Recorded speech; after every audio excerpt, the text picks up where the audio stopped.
Manager Coach is quite a different episode of Cheers because Coach gets a chance to shine, and that doesn't happen that often. Now, I say shine, he actually becomes really unlikable, but in a way that I think is with a very well told story that has some really good messages in it. This is the 8th episode of the 2nd season of Cheers, directed by the fabulous James Burrows, and the coach gets a chance to coach this youth league baseball team.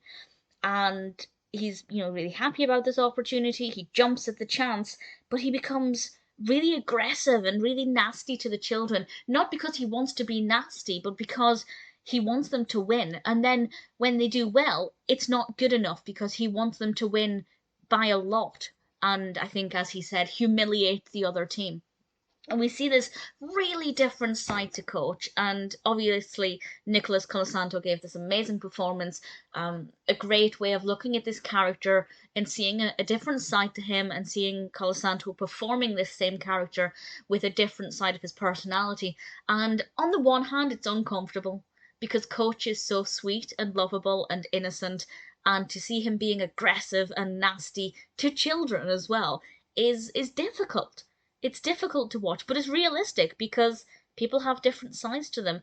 And I won't go into too much detail about this bit, but Sam helps him to identify why he's perhaps behaving this way. And I think that that was really fascinating. And if anybody else is going through something similar, whether it's with sports or something else that they have a chance to do later in life that they perhaps didn't get a chance to do when they were younger, in Coach's case, when he was a lot more active in baseball, it can help them to realize why they might be behaving this way. Because I imagine it's quite a common thing. I don't think Coach's behavior is acceptable, but I think it's understandable. And I think very believable as well. So it was really fascinating from that aspect. We also get a lot of kids in this, which is just not that common. We very rarely get kids in Cheers, and when we do, it's usually a child of Carla's, which brings me on to the next point. We actually get to meet, kind of, Carla's baby. And there's this beautiful scene. The opening involves Carla singing to her baby over the telephone, and then everybody else joins in, and it's just the most amazing beginning to Cheers, and I loved it. I thought it was fabulous. A real sense of togetherness that I rather enjoyed. The episode also does briefly touch upon breastfeeding, and I actually feel like this could have been an episode in its own right with Carla, and I think it's quite fascinating that the way it's done is actually very brief, but Cliff and Norm and some of the others are like, put your breast away, I don't want to see that. And then it cuts to somebody showing them, I think, Miss June in Playboy.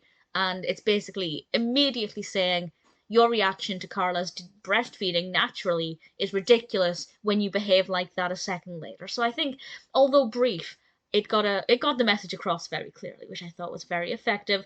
We also have a very small narrative with Cliff lending Norm money. And I just loved that. I loved how that played out. I thought it was very well done. And Cliff's reaction when Norm first said yes please was a delight. And I love them. They're one of my favourite duos. The best friends. They just work so well together. The comedy bounces off of George Wendt and John Ratzenberger. I just think it's absolutely fantastic, and I love seeing them perform together. Really beautiful episode. Also nice to take a step back from Sam and Diane, because it's been quite Sam and Diane heavy still. So it's nice to have a different story, somebody else getting the attention. Coach does have his own stories every now and then, maybe less frequently than most of the others. It is difficult to see him acting like this, behaving like this, but it also worked really well. A really brilliant episode, really thoroughly enjoyed it, very thought-provoking, very funny, of course, and ultimately a really beautiful episode.